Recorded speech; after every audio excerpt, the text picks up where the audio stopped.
All right, good people. We are back. We are back in the house once again. And I'm not even going to beat around the bush, man. Let's go ahead and get right into it, y'all.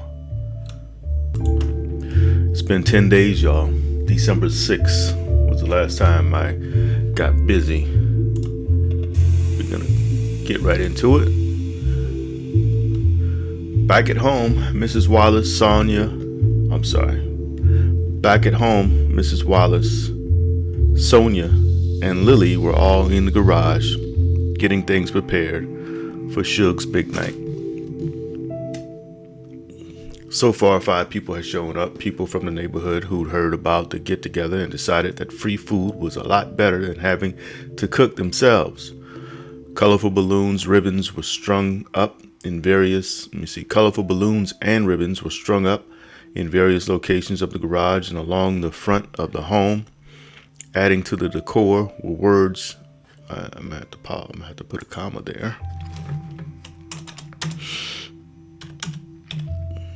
Adding to the decor were the words "Happy 80th Birthday, Suge," in equally colorful big letters staked in the front yard.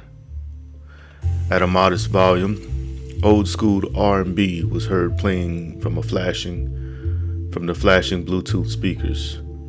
Though the speakers were capable of blaring bass throughout the neighborhood, Edna decided not to blast them out of worry that some of the neighbors would complain, despite the fact tunes like "This Is How We Do It" by Montel Jordan and "It Takes Two" by Rob Bass and DJ Easy Rock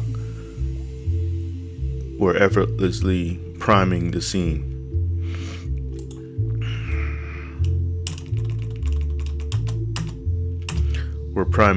For good vibes to come. The food, on the other hand, was permeating from a mile away. Let me see.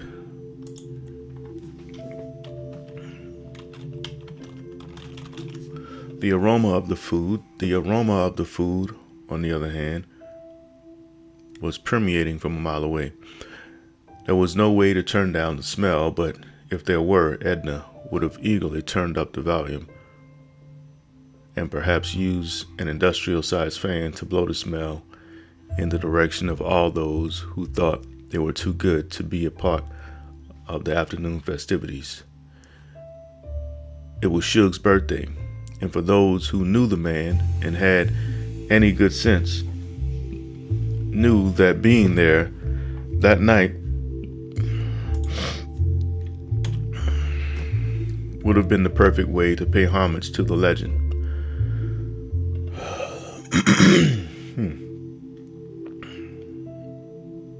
Let's say gardening legend. I gotta get to gardening eventually. Gardening legend.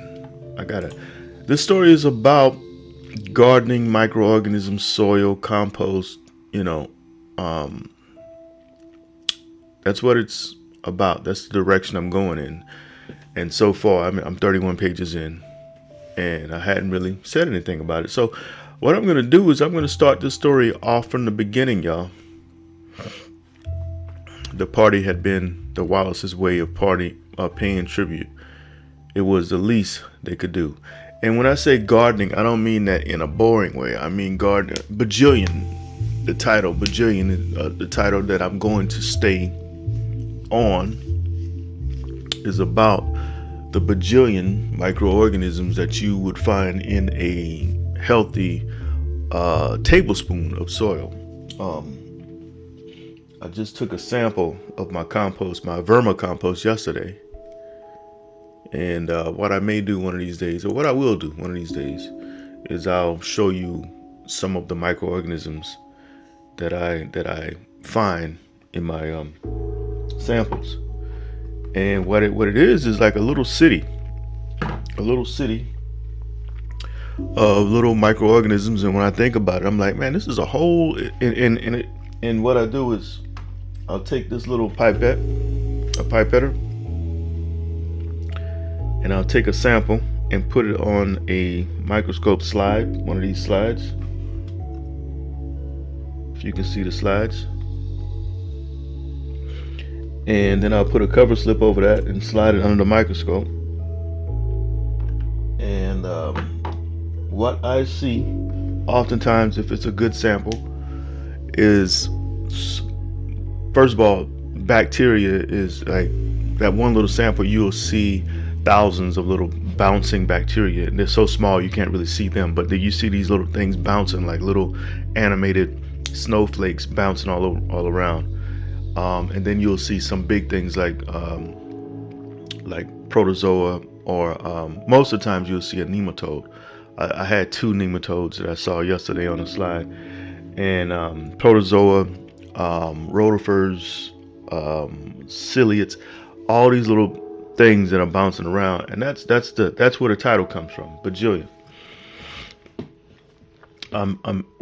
This story, I wrote the story 25 years ago, so the story wasn't about that then. It was just a story, but that's the direction it's going into. So anyways, there were so many people who knew the hero behind the humble face. Turning 80 years old was a very important milestone for Mr. John Shug White. Let's say, yeah. And the people of Green Pond.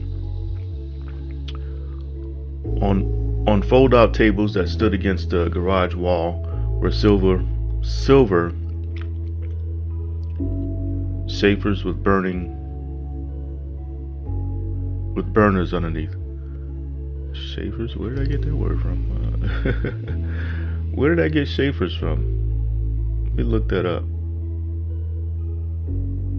Let's see.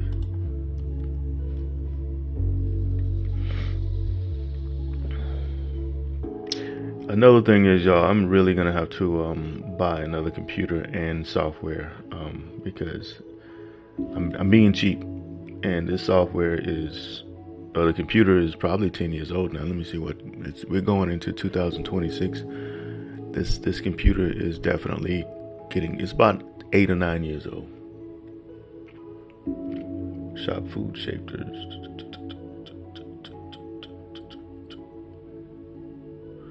My wife made some stuff this morning. Lord have mercy. Yeah, that's what it is. My wife is Hispanic. Well, she's Hispanic. She's more Native American than Hispanic, but, she made some meat this morning. I woke up, the whole house smelled like this meat, to make tamales. And I could not resist. If she listens to this video, she'll know that I went in that pot. I got my little bowl right here, my little paper bowl, my fork. I went in that pot and I got me a big hunk of meat. I don't even know. I think it was pork with a big piece of fat on it. And if I have to say, I will say that I and it's a lot of meat. It's about 5 or 6 pounds worth of meat in the slow cooker. I can eat all that by myself. And ever since ever since taking the first bite, I'm like, man, this thing is good, man. This is good. I'm gonna have to go and sneak some more in a little bit. But anyways, I digress. On fold-out tables that stood against the garage wall were silver Schaefers with burners underneath, allowing steam to keep everything warm. The display of food looked nothing less than a feast fit for a king. There were dishes of all sorts neatly placed in bowls and platters earlier in the day, and somehow, while preparing the lovely spread, Edna and Sonia had done an immaculate cleaning on the area. There wasn't a speck of dust or a cobweb anywhere to be found. Out on display, certainly not for early consumption, according to Edna, was a dish of creamy macaroni casserole, barbecue, ribs, fried chicken, collard greens, potato salad, dirty rice, corn on the cob, deviled eggs, cornbread, apple pie, and lemon meringue pie. Let's say apple and lemon meringue pie. Apple and lemon meringue pie. With as many as 50 people expected to show, some bringing more food, there would be several plates to take back home after the festivities. Though the sun was now setting on the horizon outside the garage, away from the music, the sound of ruffling oat leaves could be heard as a cool October breeze was coming in. "Sonia, bring back some cornmeal." Is cornmeal one word? Probably. Yes, it is. "I believe I see your brother and daddy walking up with the fish." Some ways down the freshly scraped dirt road, Edna saw her husband and son carrying the fishing rods and buckets. Watching her boy struggle with the heavy bucket, she shook her head with a grin. She shook her head while grinning.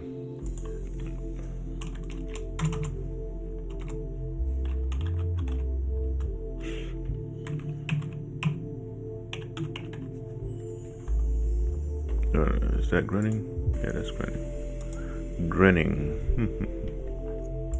Let's say, yeah, grinning.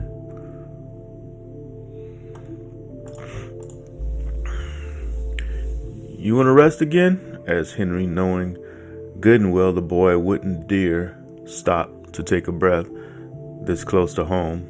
Someone from the party might see him and think that he was weak.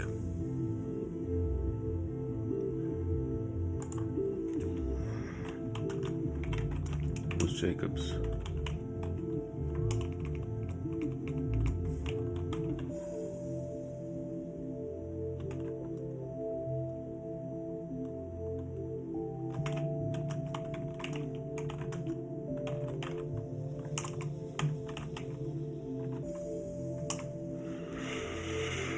Someone from the party might see him and think,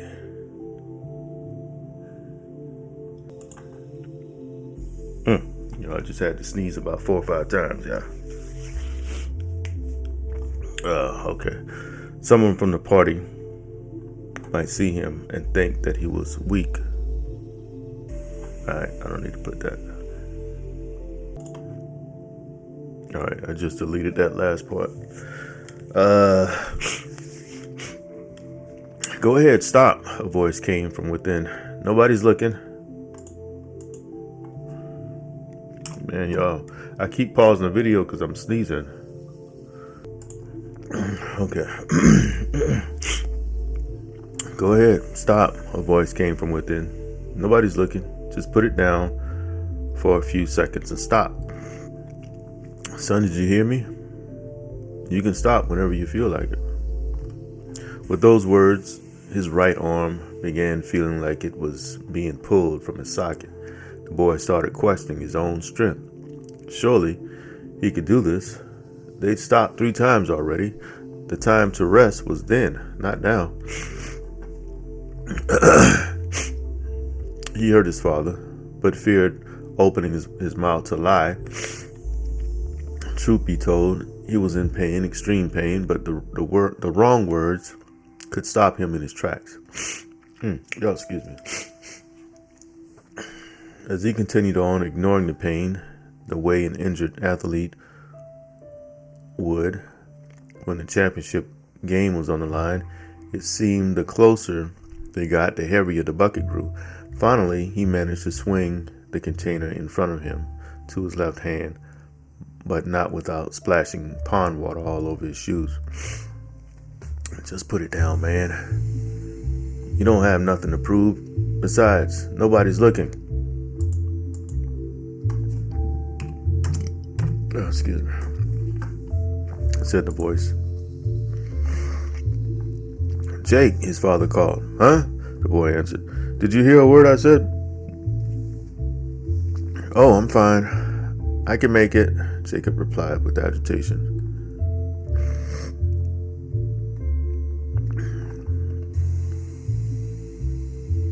With agitation, that doesn't sound right.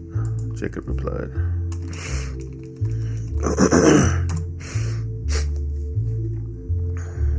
"You sure?" asked his father. "Yeah, I'm stronger than you think," he said as the burn in his right arm traveled up to his shoulder across his chest to his left. "I see we have a crowd already." said Henry as they approached the garage. His eyes were fixated on a man he hadn't seen in over 2 years.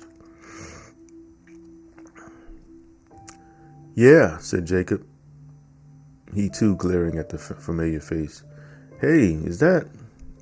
Looks like it is, said Henry. Father and son were surprised to see, seated on the wooden picnic table that had been placed in the middle of the garage, Lily and her biological father, Frederick Sr. Upon entering the space, along with a long sigh of relief after putting down the heavy bucket, a feeling of pride flooded little Jacob's body. With all eyes on him carrying the bucket, a gratified smile appeared on his face. He made it. Well, goodness, said Henry, as he put down his own bucket. With a surprised glare, his eyes were locked on a familiar face. Oh, let me see. Were locked on the familiar face. On the.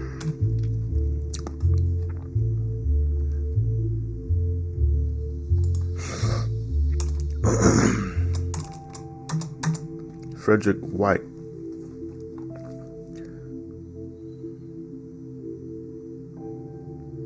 Just look at what the wind blew in, Henry laughed. Yeah, I guess you can say that, replied Fred.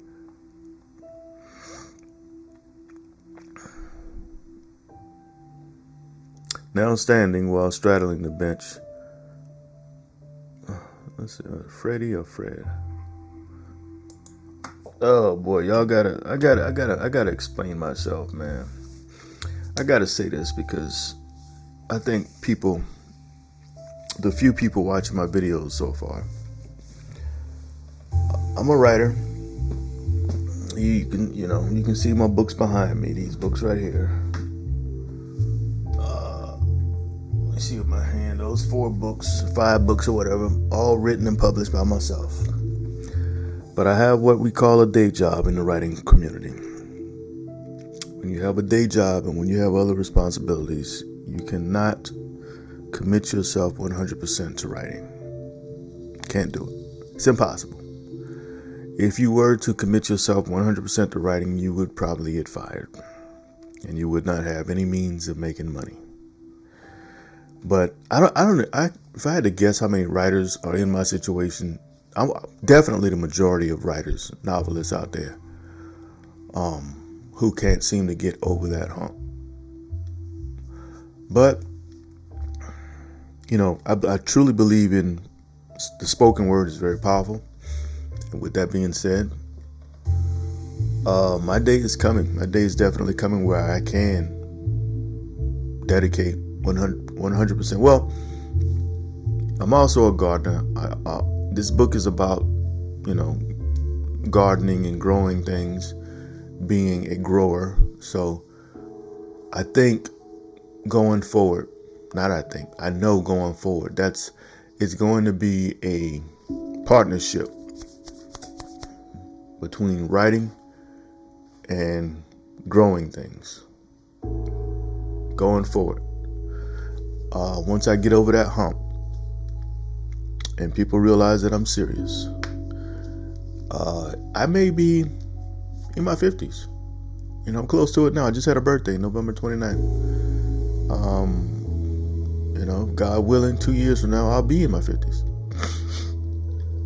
But I gotta make this. I gotta say this to those who are watching, thinking, this guy is struggling. This is the story of my life. The story of my life is. It takes a lot. I never had an easy path. I've never had an easy path ever. It's always been a struggle with everything I've done from birth. So I'm well equipped for this part of my life. And it's not about the money for me. It's about, well, I would be lying if I said it wasn't about the money, because you need to earn a living. You need to earn a living. You need to, I have a certain lifestyle that I live. So, I go on vacation every now and then. I go I go overseas. I have a daughter who lives in Korea. I got to go see her. And I like to travel. I'm a world traveler. I love to. I've never been to Africa. That's one big thing. Been close. Been to Iraq a few times. Been to Afghanistan, but that wasn't no vacation. Anyways, I say all that to say, the ones who are watching me right now, be patient. Be patient. And watch this story evolve. My story. Watch my story. My personal life story evolve. It's going to be some ups and downs, but it's on the trajectory. The trajectory is on a steady incline with some dips, but it's going up. With all that being said, yeah, I guess you can say that, replied Freddie. Now standing while straddling the bench, Freddie and Henry shook hands and embraced the way two black men do as a sign of respect and admiration. Next, it was Jacob's turn to greet the near stranger. Though shaking hands with Mr. Fred had caused the boy more pain, he didn't show it. As the two men started chatting up on the happenings in their lives, catching up on the happenings in their lives, Fred not being completely honest, Henry assuming as much by the avoidance of eye contact, Lily assumed the normal position of harassing Jacob. All right, so it's been 21 minutes. I'm not, satisfied with that read. I'm not going to read it over again. I'll pick it back up here again tomorrow. We're going to go ahead and save this. And I'm going to be back tomorrow. Y'all be blessed. This is Anthony L. Kelly. Till next time, I'm out.